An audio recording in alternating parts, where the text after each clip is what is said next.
All right, so I hope everyone can see my screen. I'm gonna quickly introduce myself. And my name's Shirley, and I'm an occupational therapist from Ultra Community OT, and I'm gonna be the main speaker for today's section. So before we start, I want to say thank you for everyone to spend the time to join us today. And today's section gonna be titled as Understanding and Providing Children Sexual Safety Education, a professional guidance for parents and carers. So this topic has taken me quite important for me because I'm working with pediatric for over 5 years now, and just taken over great personal meaning to me as well. In my work as a pediatric OT, I just regularly visit kindergartens and work closely with young children all the time. And seeing the recent heartbreaking incidents that occurred at one kindergartens and has deeply affected me. So we all know the children are incredibly pure and trusting, and I'm reminded of that every day through their smiles, questions and curiosities. So it's quite reassuring that I already see some of the kindergartens start to taking some actions. Like last week, I visited one of the kindies in Footscray, and they already to start to have some regulations, like not allow any staff to bring over their mobile phones into a classroom, which is great.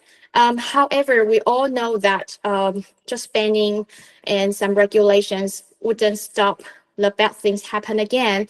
So we're gonna to better to equip our kids with the tools to recognize when something feels wrong and encourage them to speak out. And so that's why, or what today is really about. So we're gonna to providing some clear, practical, and age-appropriate strategies for supporting the young children in some building the body awareness, recognizing the boundaries, and also learning how to ask for help, especially regarding, say, the sexual safety education. All right, so let's go to the next page. Oh, it's not working. Just 1 sec. Sorry for that. Oh, there we go. All right. So a very brief introduction of myself. Oops. Oh, sorry. Yeah. So I am a pediatric occupational therapist and working in this field for over 5 years now, and specialize in working with kids with, especially with neurodivergency like autism, sensory processing difficulties, ADHD, and allergen disease. And over the years, I had the opportunities to work, support kids and families in lots of different settings, like their homes, schools, communities, and clinical environments, both in Australia and overseas. And through this work, I've learned so much about how children can grow and how they express their emotions and feelings. And that's why I want to have this free webinar today to share my experience to everyone, and hoping we're gonna to do some better things for our community and for our kids. So before we dive in, here's a very quick overview of today's section.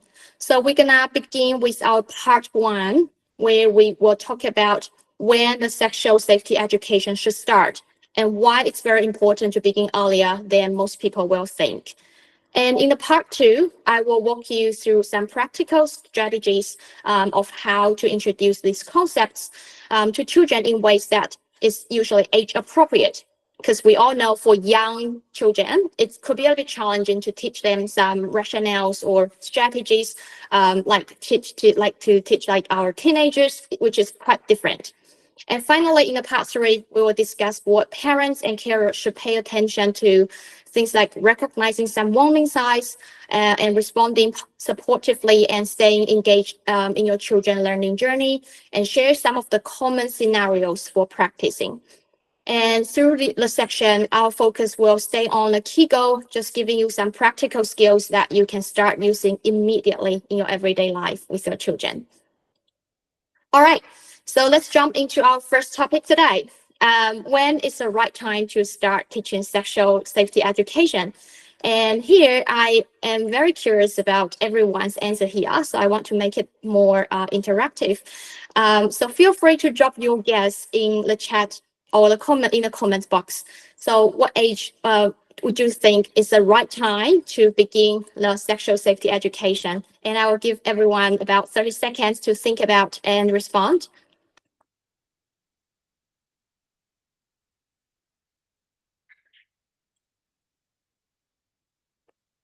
Okay, I see Belinda say 2 years old, age 2 and above.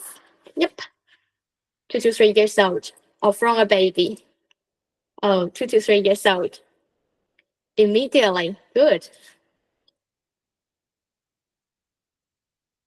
2 to 3 years old, as early as possible. Yes, yes. Oh, birth. Okay. All right. So let's jump back a little bit to where we are now.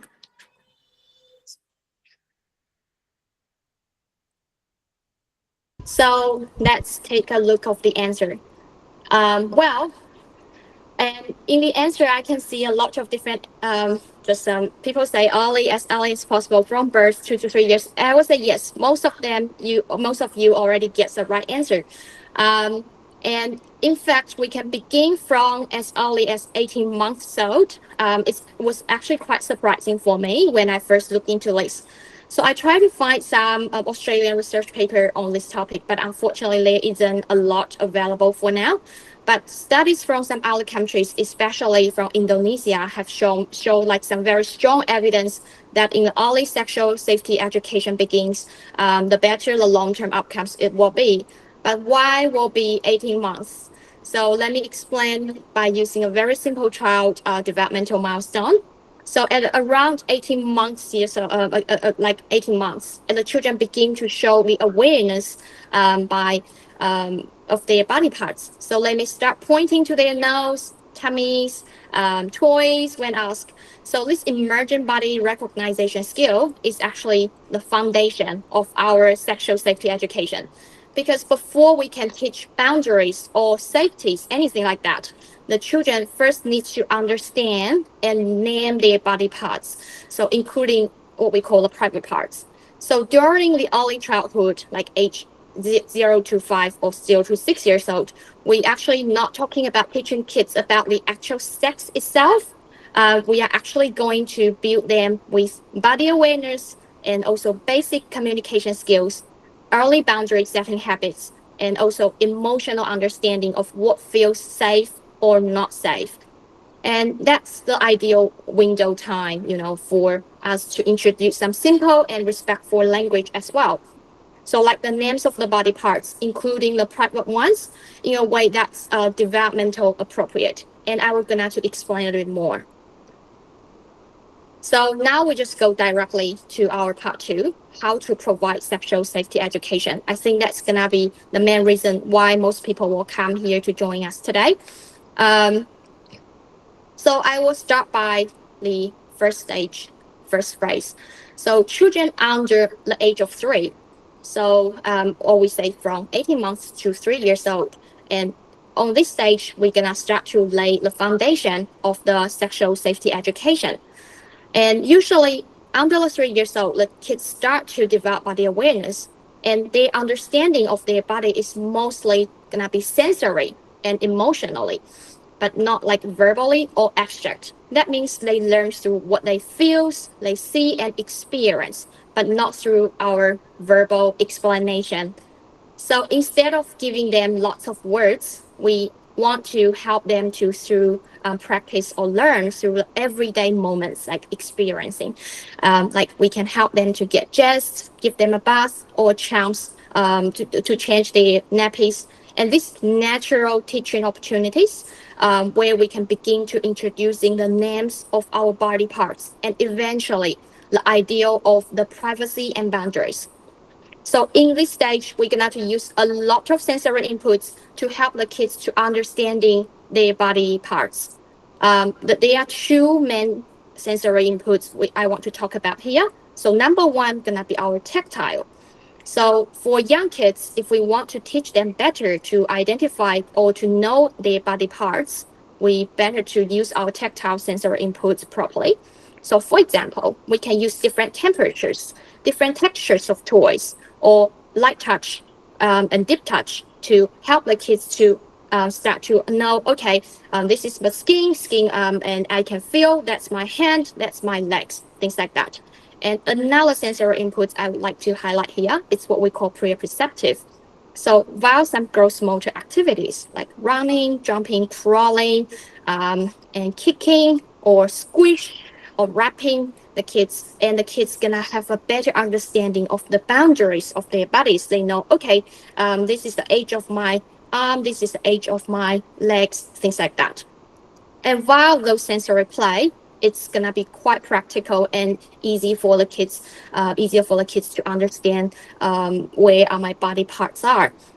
So here I'm gonna to share some key strategies and key things while some examples that you can already start. So the number one, we're gonna to teach through the everyday routine, so our kids can know better about their bodies.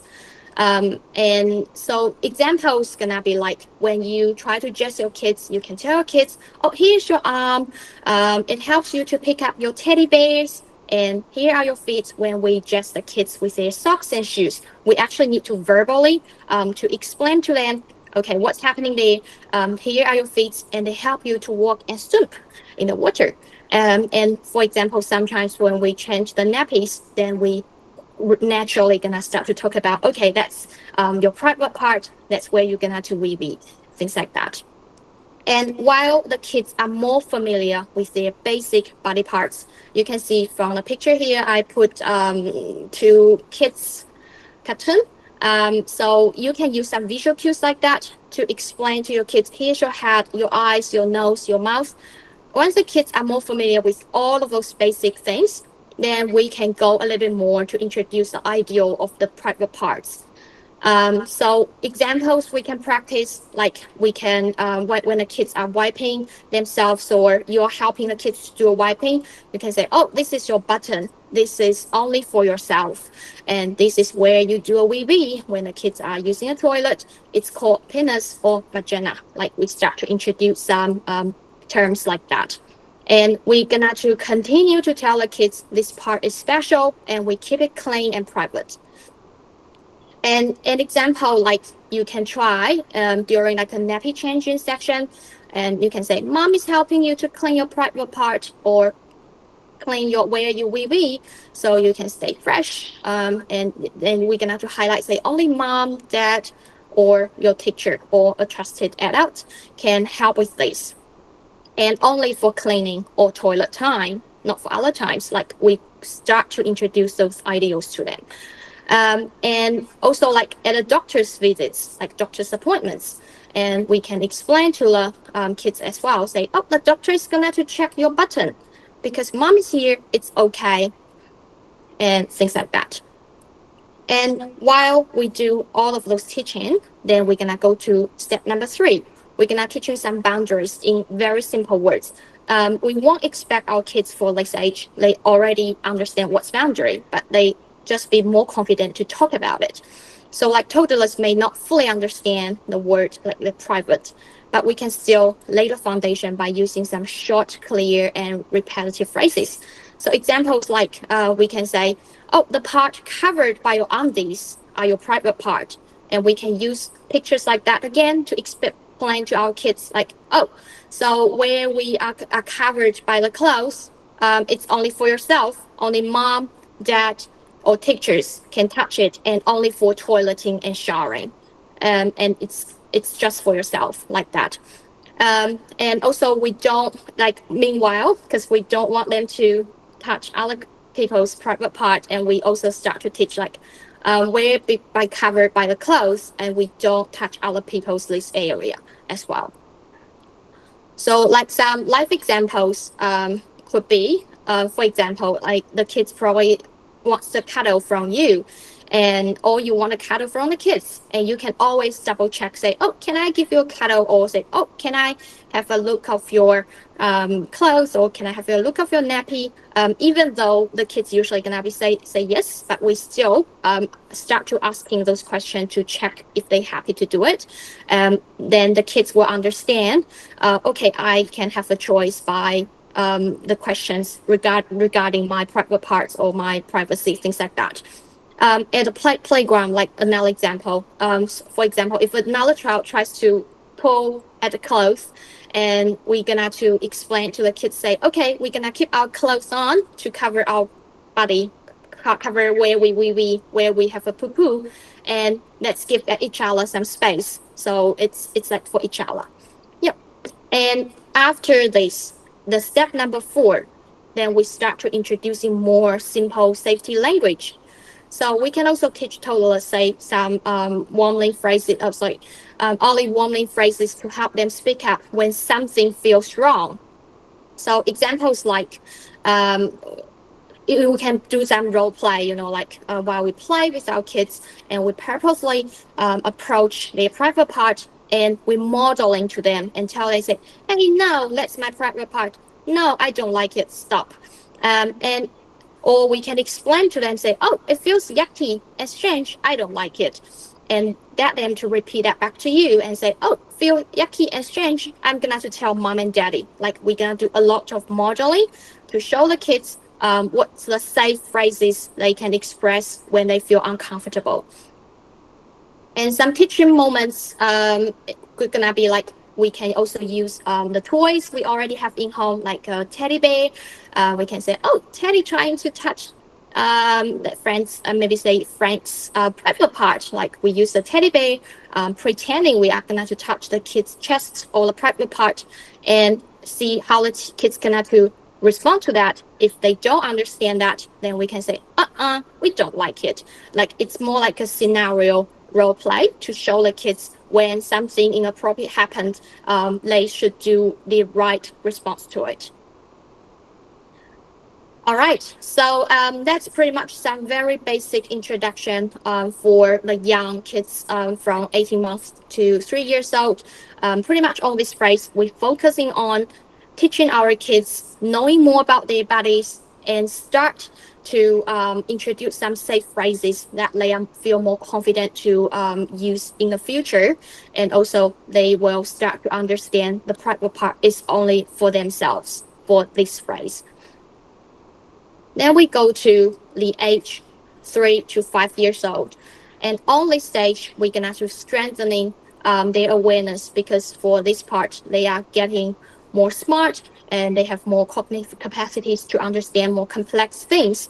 So for this age, by the time the kids are around 3 to 5 years old, their brain are developing very, very rapidly, but not just physically, but socially and emotionally too. So at this stage, the children's gonna begin to use their imagination, and also gonna to ask a lot of questions, and they also gonna to show more engagement in the pretend play, and show curiosities about their bodies and of themselves and other people's.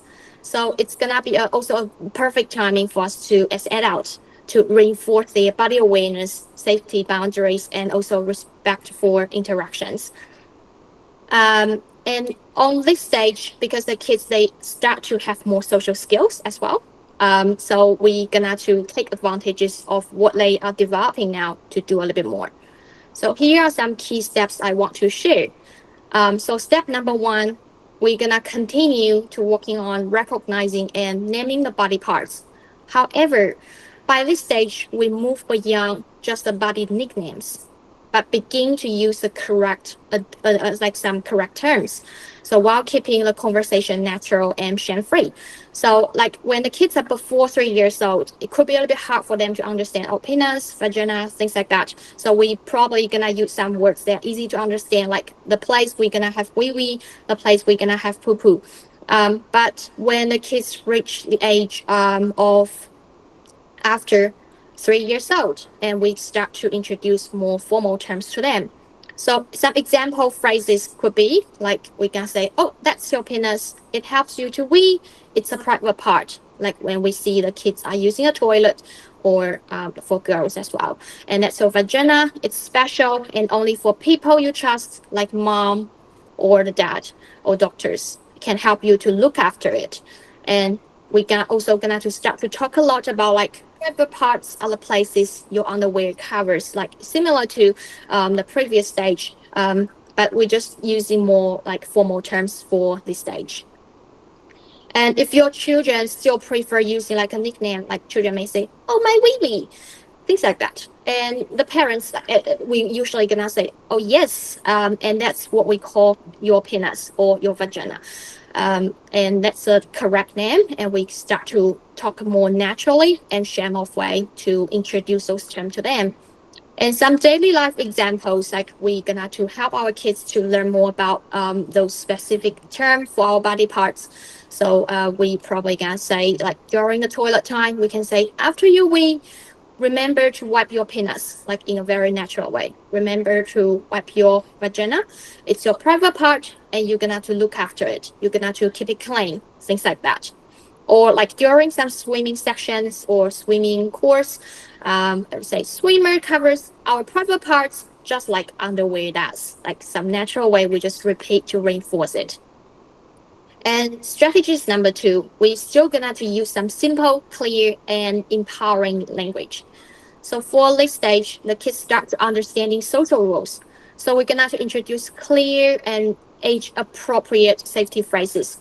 Some example phrases you can start to teach. You can say, "Oh, your body belongs to you." Or if someone tries to touch your private parts, you can say no loud and clear. Because before 3 years old, the kids they probably won't be able to phrase like that. But for this stage, it's gonna be start to showing emerging a little bit more. And we can also teach the kids that you can always tell mom, dad, or your teacher when someone touch your private part. And you can also teach like even when someone it feels wrong, it's okay to tell us. So here I would like to share an example. So I had a kid about 7 years old, but she got autism. So she is her developmental age just about like 3.5 to 4 years old. And when the first time we start to do the sexual education, I pretty much use the similar strategies like I mentioned above, and I am quite surprised that she actually can pick it up quickly. Say like I show her some pictures like when people try to touch other people's private part, and we already watched some videos and do some role plays before, and she can quickly tell me say, "No, I don't like it. That's not right. It's wrong." So somehow for this stage, we're gonna to continue to practicing, and our kids gonna feel more confident to say that's the wrong thing. And strategy number three, we're just gonna to focusing and start to teach them more the boundary languages. So in this stage, kids need to practicing say no in a safe environment, but not just know the words. We can imagine that, right? So some boundary practice phrases like we can start to work with our children, like say, "Please stop. I don't like it. I need space. Don't touch me there." Because from my experience, we probably usually take it for granted, like, "Oh, my kid's gonna is very good at saying no. It's very good at rejecting things. It's very good at saying no to me." Yes, but interestingly, in kindy or the clinic environments where the kids are not quite familiar with at beginning, they are usually more socially withdrawn. So that means even they encounter something, they probably will choose to be quiet rather than say it out. So that's the purpose why we need to focusing on practicing those modeling examples or specific phrases with them, because they need to get used to say that. So when the things actually come to them, they're gonna feel more confident to say it. They probably won't say it 100%, but they will understand. Oh, when the things coming, I've tried that before, and I gradually gonna eventually gonna be able to say that. So like some model examples I want to share again. For example, like the children probably gonna push your hands away while you try holding them, and it's actually also a sign that kids try to show their boundaries, but just without their verbal words. And we can think actually I would say it's a positive sign, and I usually gonna to say to kids that, "Oh, thank you for using your body sign to tell me you don't want me to do it." And how can I help you to feel more comfortable? Like I probably give them some several options, like, so, "Oh, do you want me to hold your hands, or we just walk, just side to side," things like that. And the similar things is like when you try to do showering or dressing with the kids, and the kids start to say, "No, I don't want it," or whatever. then it's a good opportunity. We can start to explain a little bit more to our kids, say, oh, thank you for letting me know you don't want to do it. And then we follow, explain, say, oh, maybe you can try to do it by yourself. And because the body's for yourself, and things like that. The same thing for nappy changing, like the kids probably will feel a bit uncomfortable when you try to wipe them, and we can say, oh, it's your private part, and maybe you can have a try to start to wiping a little bit by yourself, and mommy just guide you, like that.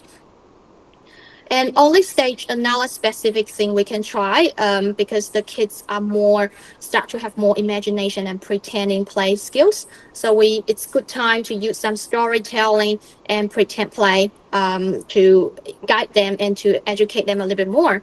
So examples like I already shared a little bit just with the doors, like the teddy bears. So we can start to do some like social playing, like maybe like the teddy bear can say, oh, can I see your private part? And what should the kids say? What should the kids, like Frank, what should Frank say? And then we guide the kids say, no, that's private, things like that. And also some books, read picture books about the bodies and concerns, pause to ask, what could Frank do if someone touches his private part? I have a lot of free YouTube videos I found that I use with my children, and also some storybook. I'm more than happy to share. Maybe after that, I can just send in like a drive link so everyone can access things like that. So some scenario questions also gonna be like, what if someone at a playground asks you to see your private parts? For kids like 4 or 5 years old, it's gonna be they can start to understand those questions. Then start by some role playing as well, and then asking them those questions. See how they're gonna respond to that. If they don't understand how to respond to those questions properly, we do a positive modeling first. We teach them. We can say, no, I don't like it. I'm going to have to tell mom or dad, and we show those modeling, and teach the kids the right way to responding to it. Okay, so the last strategy for this phrase, we're going to keep it quite ongoing and normalized. Because I understand for some culture, especially like my background culture as Asian, and I feel a little ashamed to talk about the sexual education sometimes, but to support our kids, for their safety, it's quite important. We're still gonna be open to that. So we want to make it ongoing and normalized. So some messages to repeat, like we're gonna tell our kids, your body belongs to yourself. The private parts are private. You can always tell mom or dad if something doesn't feel right, things like that. And everyday teaching moments gonna be like when we do a dressing, do a bathing or the playing, then we can start to say, oh, your auntie covers your private parts, things like that. And we also use those formal terms in daily basis. And because if we don't feel awkward when we're talking about that, the kids wouldn't say, oh, why should I feel awkward when I'm talking about penis or vagina, things like that. Okay, so pretty much a quick summary for the age 3 to 5 years old. We're gonna start to use some correct formal terms like penis, vagina, and also keep the tone warm and respectful. Avoid feel shame. Introduce some clear safety phrases like please stop, that's private, I need space. And positively reinforce when the kids start to set the boundaries, like they say, no, I don't want you to help, I want to do by myself, things like that. And we also use a lot of visual cues like books, pretend play, and scenarios to make the learning more engaging. Okay. All right, so here, just some techniques for effective delivery. I put some pictures and some tips here, which I already talked about, but here I just maybe share a little bit more. So my recommendation is always make the session a little bit more play-based, because they're quite young. You can imagine, like if we talk to them, we provide like a webinar like what we are doing today, they probably won't pay attention to it or didn't want to listen to it. And we always just do like playing way, say, oh, teddy bears, bunnies ears, and like some role playing things like that. And the number two, we can always use some visual prompts because the kids, they can learn visually quite good, quite well, and also quite quickly. So here I put some books that I think could be quite helpful. I used before, but some of them are for more aging kids. But anyway, you can have a look of those books. They usually gonna to provide some very good social stories to kids to learn a little bit more about their own body. And the number three, we're gonna have to repeat the messages quite often. So like in everyday routine, like bathing time, dressing time, bedtime stories, and we repeat that every day, every day, every day. Our kids just gradually gonna to be more comfortable to learn more about it. Okay. And then number four, we're gonna have to practice more concerned language. So like even though we sometimes we take it for granted, say, okay, I'm gonna to change your nappy now, like we not notify our kids, but we start to prompt ourselves and thinking about like say, okay, I better to double check, say, oh, we're gonna to change the nappy now. Can you take off your pants, or do you want me to help to change your nappy now? Things like that. But I know some parents, they may say, oh, but if I ask the question, my kids always say no, they are quite rebellious. That's going to be another story anyway. But we start to introduce the idea to our kids, like they actually can say yes or no to some questions, especially about the private parts. Okay. Yep. And so let's go for the next. So for kids aged more than 5 years old, but still for young kids, I would say preschool kids. And for this stage, we're gonna to focus on safety attention. And for this stage, it's a little bit different. Once kids reach 5 years old, they are already ready to understand more complex safety ideas, including the body ownership, concerned secrets, safe versus unsafe touch, and having a safety plan, things like that. That's something we try to let our kids to have for this stage. So they may already learn some of those basic things like, oh, that's my body parts, that's my private part. But now we can go a little bit deeper. So that gives them more examples and encourage them to practice more in realistic scenarios for this stage. So the number one, we're gonna go with understanding the concern. So concern, previously we already talked about yes or no, like that. But concern is more than just saying yes or no. It's about asking first, listening to the answer and respecting it. So by age 5, children can begin to understand the concern works both ways. They can say yes or no. They also need to respect when other people say yes or no. So some progressions from younger years, so like from 3 to 5 years old, we practice only pretty much saying yes or no for cuddles or some plays, things like that. But at the year 5, we start to explain why we ask first, and we talk about like reading body language too. So how are we gonna teach that? So we can practice both sides. While we asking the kids for their permission, they should also ask for our permission and responding to the requests. And by doing that, we can use like more peer-like scenarios, not just adult child. That means we're gonna get our kids, if they have a sibling, and say, oh, your sister wants to go to toilet, but your kids may want to follow to go to a toilet on the same time, and we can encourage our kids to start to ask, say, oh, can I go together with you to a toilet, and things like that. And not just a conversation between you and your child. And also including some nonverbal cues, like we can start to talk about, oh, mommy shows like unhappy face, mommy shows crossing arms, mommy shows fingers like that. So what you're gonna respond to it, and also teach our kids to read the peers' body language, like, oh, I feel like your friend stepped back and look away. What does that mean? I think that means he wants to say no, but he just didn't say it. We can start to teach our kids how to read those body signs to understanding a little bit better about the concern. So examples we can practice, like, oh, can I borrow your bottle? Can I borrow your toy? And wait for our kids yes or no answer. Or if the kids want to take your device, like a mobile phone or iPad, they're supposed to use proper language to request for that. Or can I sit next to you? That's the next one. If they say no, and then we say, okay, I'm gonna sit behind you or somewhere else. And some playtime, probably we're gonna play some tickle games.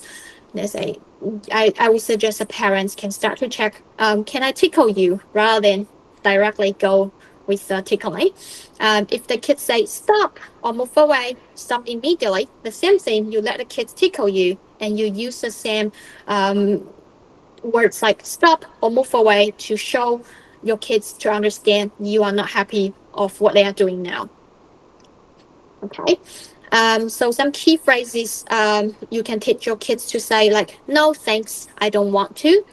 Please stop, I don't like it. It's a little bit more comprehensive compared to 3 to 5 years old. I've changed my mind. I don't want to play this anymore. Or sometimes the kids want to have a group time, but other people say no. And we are also gonna start to teach them, say, oh, it's okay. Everyone have the right to say no. We can always say, it's okay, I will ask later. Things like that. Then after the kids have a better understanding of the concern, then we're going to look into the safe and unsafe secrets. That's also a very common scenarios that I'm going to talk a little bit later. So by age 5, the children can start categorizing information. So this is a perfect time to talk about the safe and unsafe secrets. Why we need to talk about that? Because in some common scenarios, some adults going to approach your kids with an inappropriate way, but they will tell the kids, please keep this as a secret only between us.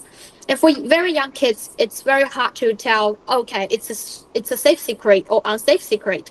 And sometimes some of the adults, they will even use a threatening, say, okay, if you tell your mom or your teacher, I'm going to kill you, I'm going to kill your parents, that could happen.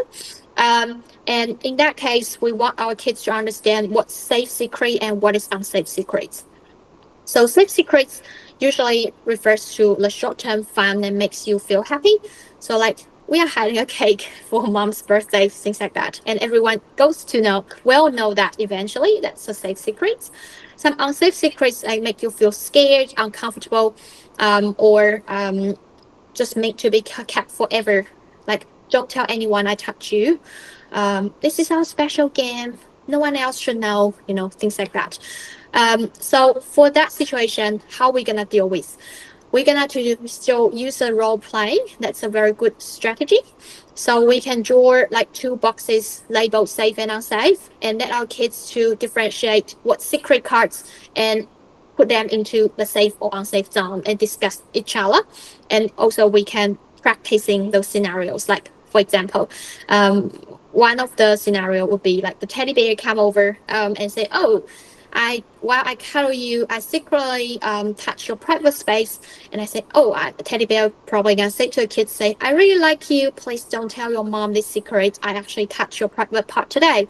Then while that way, we teach our kids, say, the teddy bear is keeping a bad or unsafe secret, and we're not gonna to follow what he said.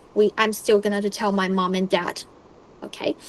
And let's go for the next one. Gonna be the safe touch and unsafe touch. I think that's also something quite important. So this is one of the most important safety lessons about 5+. We can start to clearly know more specific about what could be a safe touch and what could be unsafe touch. Safe touch, here I put a picture, so make easier for everyone to understand. Usually, I think, on the next page, sorry, it's a safe secret. Yep, I'm gonna show you later anyway. So safe touch usually helps you to feel cared for, comfort, or healthy, like holding hands when crossing a road, or high five, or a doctor checking your body with the permission, and while your parents are around. And some unsafe touch could be hurts, make you feel uncomfortable, or meant to be secret. So it's like hitting, pushing, punching, or like touching private parts without the reason. And we're gonna have to teach the kids to clearly tell them what is safe touch, what is unsafe touch. And here, in the next slides, I'm going to show you some resources. So I will skip here a little bit, and maybe we go to the next one, just some safety planning and body autonomy directly. Once our kids start to know more about the safe secrets and unsafe secrets, and also safe touch, unsafe touch, but how they're gonna responding to that. So here, we're gonna teach our kids 3 steps. It's like a standard procedure. So number one, they will understand I can say no. Then loud and firm, they should go away to move to a safe place. And number three, gonna find a trusted adult to explain what happened. So here we're gonna to teach our kids tell who are the trusted adults. For example, mom, dad, grandparents, teachers, or a family friends, someone like that. Okay, and some role play questions could be like, okay, so now you are in danger, you are being hurt. Who you should go to? Like talk about like some safety people you can go to, like parents and teachers like that.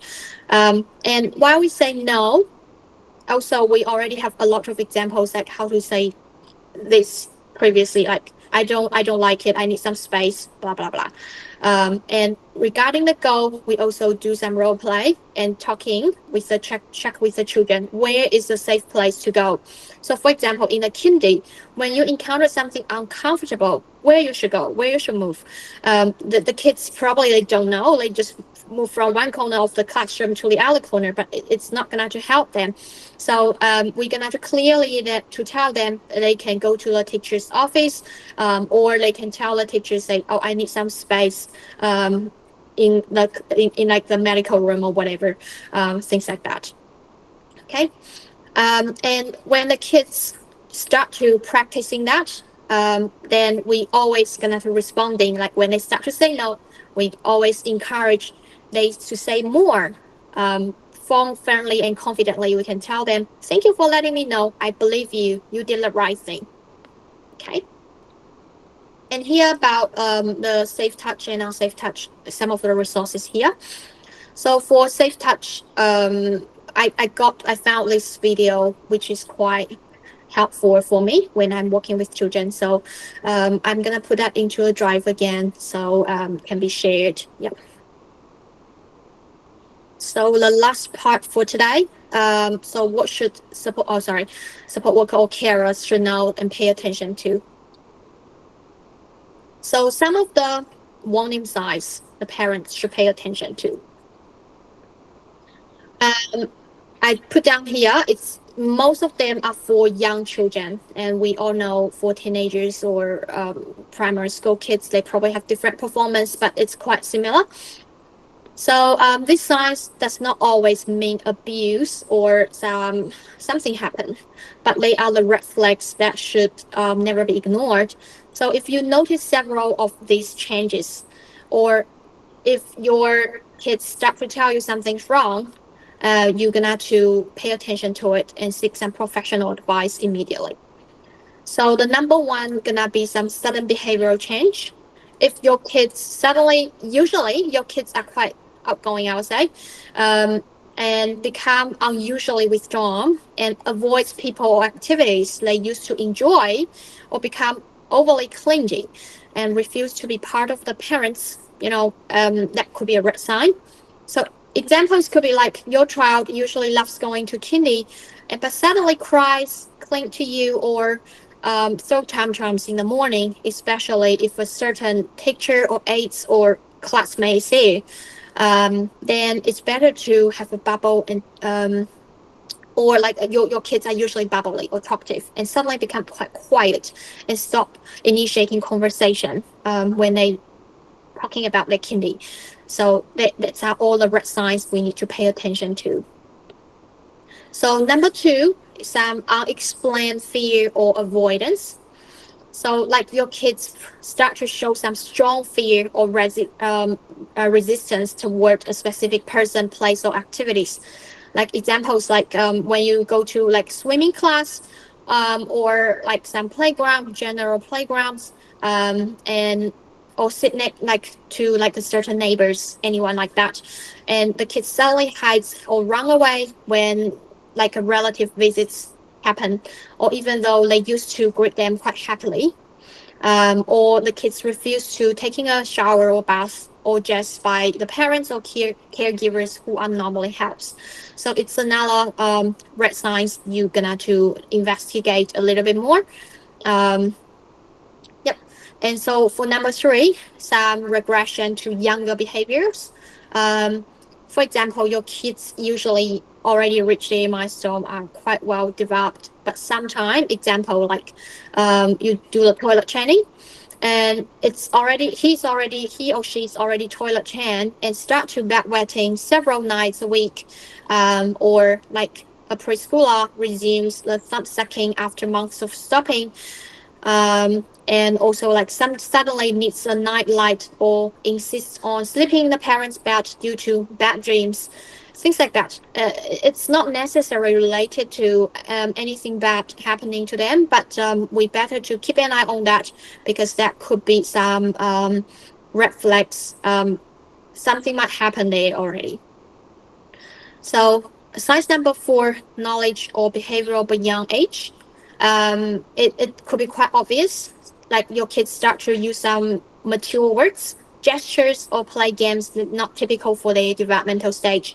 Like for example, your kids are 4 years old and start to using some mature slang or explicit words they are unlikely to have learned at home, or they play toys and teddy bears and use some mimic adult sexual acts in play, things like that. Or your child draw some explicit pictures or makes comments about body parts in a sexualized way. Um, that means they probably have some access to some age inappropriate materials or resources. We better to keep an eye on that. And number five, some physical signs. So if you notice your kids have some unexplained redness, pain, swelling, bruising, or infections in the genital or anal area, or underwear is frequently torn, stained, or with blood, we better to take actions immediately. Okay. Or the kids complain about the pain when sitting or going to a toilet and suddenly refuse to wear underwears, or suddenly refuse to go to toilet, and could become or the red flags for them. And number six, some red signs could be emotional or sleep changes. The kids start to have more nightmares, trouble sleeping, or night terrors, and suddenly become quite irritable, anxiety or sadness without a clear reason. Again, we better to investigate a little bit more what's happening there. So examples could be like waking up screaming in the middle of the night, and saying, "Don't let me," and become very jumpy when touched unexpectedly. But this could related to some sensory processing anyway. Just keep an eye on it. Yep. And number seven, like change of some relationships. So suddenly distract of familiar people or show overly familiar sexualized behavior toward adults. That's quite obvious again. So examples like they gonna start to avoid previous loved grandparents but suddenly seek excessive cutting from strangers, or sit on an adult's lap in a way that seems inappropriate for their age. Probably someone tell them, say, "Oh, it's okay to sit on my lap," and we better keep an eye on that. Yep. So here are some key red flags or warning signs for parents or carers to look after. And while those things happen, here are some key reminders. So we are not gonna to blame or shame the kids. They already feeling quite fear, guilty, or confused. So when you notice any of those, we're gonna stay calm and just reassurance them, "I'm here to protect you. You can share me any information or share me anything, share any secrets to me." And also, if you already notice something quite concerning, should contact the children protect hotline, or health care professionals or trusted support services as soon as possible. All right. Okay, so let's go to some of the common scenarios that we can practice with our children. Gonna introduce 6 scenarios. I think it's a quite commonly seen for kids and gonna be pay attention to. So the number one is if someone says, "Oh, let's play bed together," and what our kids should say. Sometimes the kids gonna encounter the stranger or even someone familiar say, "Oh, we're gonna play sleepover games," and we're gonna start to teach some simple response to our kids. Then we can tell our kids we only play sleepover games or sleep in the bed with our parents, and I'm not gonna to play this game with anyone else. Uh, and we're gonna start to teach them the phrasing like, "I only play sleep games with mom or dad." It's quite short and it's easy to remember, and also reinforce two key ideas like certain games are not for playing with others, and mom and the dad are their safe person, things like that. And after teaching them the phrase, and we're gonna to go to step 2. So we're gonna use some pretend play or role play to let them practice to say that confidently. So for example, we're gonna to use our teddy bear to invite the kids to say, "Hi Frank, let's play in bed together. I will give you candy. Play the game with me in the bed. If you don't play with me, I will kill your pet." Either with the bribes or with the threatening, and show our kids how this could happen, and encourage them to use like the nice words to say, "No, I will only play this game with my mom and dad," things like that. And step number 3, we just repeat that quite often and in a calm moments, to let our kids just get used to say those phrasing confidently. Okay. And scenario number 2. So probably some adults will request your kids say, "Oh, touch me here." It could be like private part. And again, in this scenario, I assume it's gonna be quite common. So we're gonna choose also teach our kids about 3 steps. So step number 1, we're gonna teach the kids how to say clear and firm response. We're gonna show our kids when your teddy bear say that to you, like, "Touch me here," and point to the private part, and the kids should say, "No, I don't want to touch anyone's private part," and say that in a calm and neutral tone. And step number 2, we're gonna explain our kids in simple and honest terms. So we can explain that to our kids why we should say that. So we all have private parts, and they are covered by our undies and clothes, like your penis and your button, or your vagina. And these parts are only special and private. While we don't want any other people to touch us, we don't want to touch other people's private part. And we're gonna use phrasing like that to repeatedly through those role play to teach our kids, no, it's not appropriate to touch no matter whose private part is. So step number 3, we still gonna to reinforce that through play and some role playing. So teddy bears, or even you can introduce like other family members, like grandparents, or let's say aunties or uncles, and if they are happy to coordinate it anyway, and to say, "Oh, no matter it's someone you know or unknown, we shouldn't play this game." So the next scenario is some unwanted touch. So the kids probably, they're gonna encounter someone. They say, "Oh, I will give you a candy. I will give you lollies. I want to? I'm gonna touch your private part. Things like that." So still through 3 steps. So step number 1, we modeling what we're gonna to do. We tell the kids that could happen. And when someone like a teddy bear come again and say, "Frank, I want to touch your penis. I want to touch your private part. I want to touch where your wee wee. I will give you a lolly." And we're gonna to teach our kids say, "Stop! I don't like it. That's not okay." Um, Phrasing like that, and let them understand that's not appropriate and it shouldn't happen. And step number 2, and we're gonna practice the time and the volume, saying those words quite confidently. So like when it comes to them, the kids gonna to learn how to say that loudly and firmly say, "Stop! I don't like it," and things like that. And after that, they should quickly move to someone they trusted or safe place. Like they can talk to the teacher and say, I need some space. I want to go to the medical room. I want to go to your office," things like that.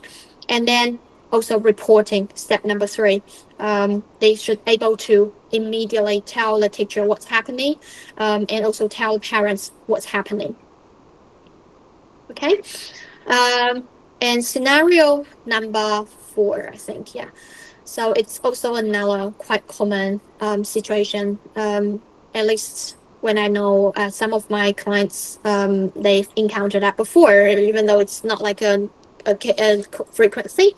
So some of the adults, they will harass our kids in a more subtle way. They probably won't say, "Oh, can I touch you?" or "Can you touch me?" But they're gonna to share some material resources or materials to our children. In that way, we also gonna practicing with our children to let them know this could happen. So if someone come to them and say, "Oh, I want to show you a video, I want to show you a book," but with people without clothes or naked, then what we gonna to do? So we start to explain to our kids by using simple, empowering language. Like if someone offering them any books without clothing, we're gonna to let our kids know, no, we don't. We are not gonna to read the book with people who are not wearing clothes or who are naked.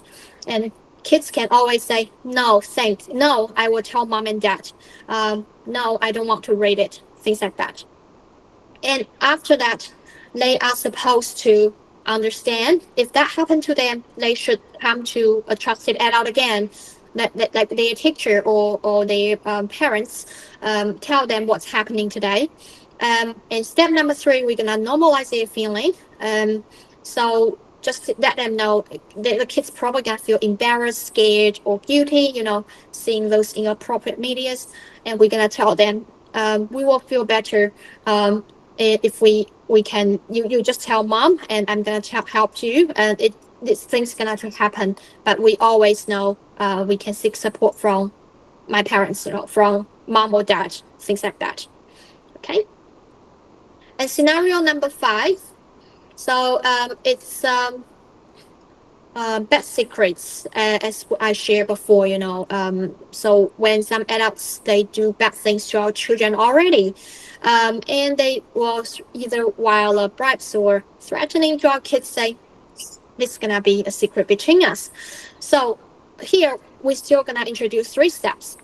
So number 1, we're gonna gradually to introduce the idea of good secrets or bad secrets to our kids, as I shared before, and number 2, we're gonna start to encourage our kids to let them know if that's a good secret, you can share your parents because they're gonna make everyone happy. But if that's a bad secret, you can still share to parents because the parents can protect you. So pretty much, we're gonna have to tell the kids, no matter it's a good secret or bad secret, it's okay to share with people they trusted, like parents, grandparents, or teachers. And while we do that, we can also practice with some role play to let the kids just feel more confident to understand if that secret happens, they're gonna to come to their parents to seek support. All right. Yeah, I think that's all of the scenarios. I'm gonna jump back a little bit, so we're gonna go to our question time. I hope today's webinar I explain myself clearly enough. But if you have any questions, just feel free to drop in now. Okay, let me go back. Okay, I'll just go back to a comment area. Does anyone have any questions for me now?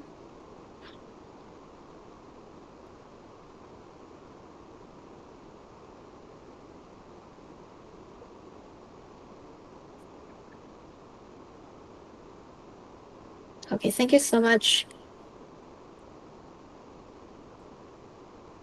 Okay, thank you, Valerie. And any other people will have any questions?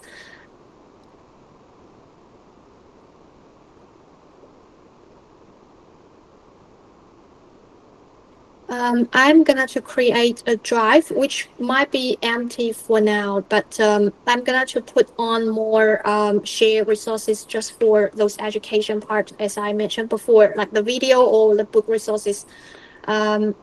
Just give me 1 sec.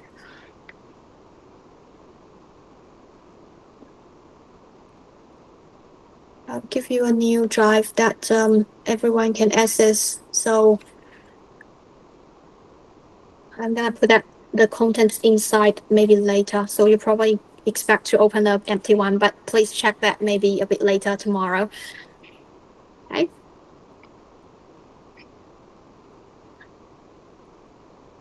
Okay. Create. And I'll share for now. Share. Copy and link. I just put the drive link via the comments just in case, because unfortunately we have a lot of participants. I'm not sure if I can do that, but if I can, I will try my best to send the drive link again via email. But if not, please just feel free to use here. It's empty now, so sorry for that. I'm going to adding more contents inside. Okay.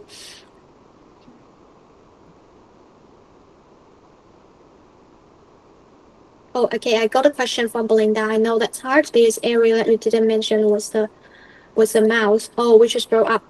Yes, again. Okay, thank you so much for reminding me that. Yes. So because for today, because of the time limits, I just focusing on some more general things. But yes, regarding the mouse parts, while we do education for young kids, for touching the private parts, we got to emphasizing no matter which part of your body, it's your mouth or hands, doesn't matter. We shouldn't use any part of our physical body to touch other people's private part. That we can start to, emphasizing that a little bit. Okay, let me see. Okay, I will try to send the link via email, guys. And I think I got the list of everything, and the host is gonna to assist with that. So, are there any more questions for me now?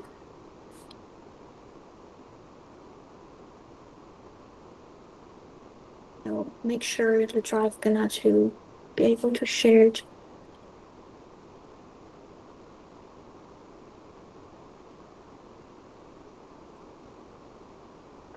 Okay.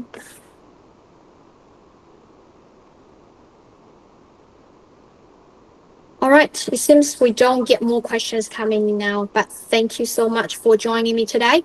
And if you have any interested topic to talk about for next webinar or things like that, just feel free to comment here or leave message in our Facebook page that we are more than happy to offer some free education and training sections for parents. What we are trying to do now is to share our knowledge and experience that to help the parents to have better, some knowledge or skills to support their children. All right. And in the long term, I'm thinking of probably I'm gonna to make another webinar just for teenagers sexual safety education, because that's also a very popular topic that some of my kids encounter. And yep, I'm just gonna to planning and organizing that in the future. Oh yes, we have a recording for today's section. We're gonna upload that to YouTube and with a caption. So we also have a YouTube account that's also the same name, Ultra Community OT. So you can always search that account and follow. And once it's being uploaded, you can just watch that. Oh, sorry? Thank you so much. Oh, thank you. You're welcome. Have a good one, everyone. Thank you. Thank you. Yep, thank you.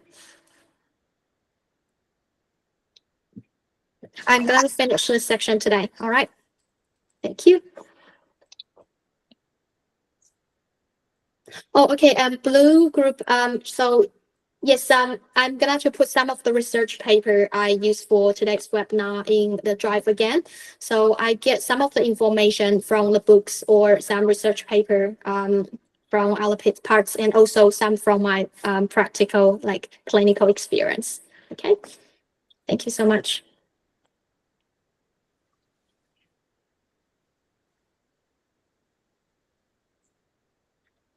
I'm gonna to finish the session today. Have a good one, everyone. Bye.